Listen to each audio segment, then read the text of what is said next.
I will not run if he doesn't endorse me. So, hindi ka tatakbo kapag hindi ka in-endorse ng Pangulo. Alam mo sa sinabi mo, John Vic, pinakita mo lang na mahina yung ulo mo. Bobo ka. Kasi, come on, hindi mo ba nakikita yung realidad? Ayaw ng taong bayan kay Bangag. Galit ang mga Pilipino kay Bangag. Tapos ang gusto mo, i-endorse ka muna niya bago ka tumakbo. Dahil kung hindi ka niya i-endorse, hindi ka tatakbo. Oh my God. Anyway, may endorsement man ni Ngagba o wala, hindi ka rin namin iboboto. Kaya lang, di ba? Sa nakikita ko ngayon, ano bang tingin nyo sa mga Pinoy? Mababa yung standard namin para sa kandidato sa pagka-presidente sa 2028. Ako personally, bago umupo si Pierre RD na presidente, yung mga past president, parang sa akin, mukhang okay naman. Sige, okay na yan, pwede na yan. Pero nung maranasan ko, okay, yung serbisyo na grabe, napakaswerte ng mga Davaoenyo dahil pinagsawaan nyo ang serbisyo ng mga Duterte. Nung naranasan ko yan, doon ko nakita na, oh my God, ito pala yung standard ng dapat na maging Pangulo ng Pilipinas. Si Duterte na yung naging batayan namin para maging standard. Diba? Come on. Hindi porke nabudol kami ni Bangag doesn't mean na mababa ang standard namin. Can you imagine? Yung mga tatakbo sa pagka-presidente, di umano open si Risa Hontiveros. Itong si John Vic, oh my God. Kung si Lelet, go-open din siya. May gulay, my God. Mabababa ang tingin nyo sa standard ng mga Pilipino at naisip nyo na makakalusot kayo sa amin.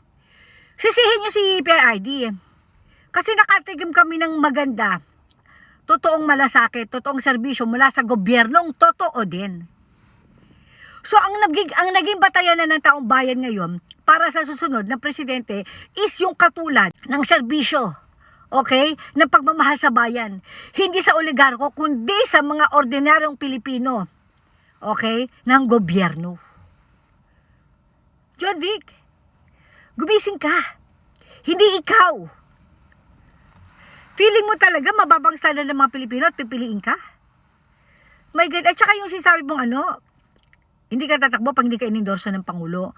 Tangina, sinong matinong kandidato ang magpapa-endorso sa isang adik na presidente?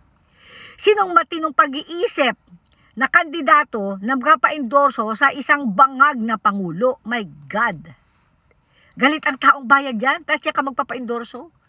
Anyway, whatever. I-endorso ka man na kahit na sino pa. Putang ina. Hindi mapapasa iyo ang pagka-presidente, tandaan mo yan. Pero na lang kung meron na naman kayong gagawing masama para makuha nyo yung posisyon na yan. Pero, sinasabi ko na sa John Vic, tangina mong hina ng ulo mo.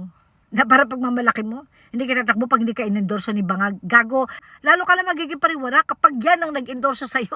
Kawawa ka. Wala yung pinagkaiba kay Virus. Pag ang nag-endorso kay Virus ay si Trilling. Sigurado, pasok na pasok. Sure na sure. Hulog yan sa Poso Negro, hindi lang sa Inidoro. Anyway, katulad mo, si Virus naman, kahit na-endorse na kung sino pa yan, hindi namin para iboto yan. Mataas ang standard namin sa magiging kandidato ng pagkapangulo sa 2028. Pero yung kwalifikasyon na yan, wala si John Vic. Lalo wala kay Risa Hontiveros, my God. Ewan ko, mga siraulo to.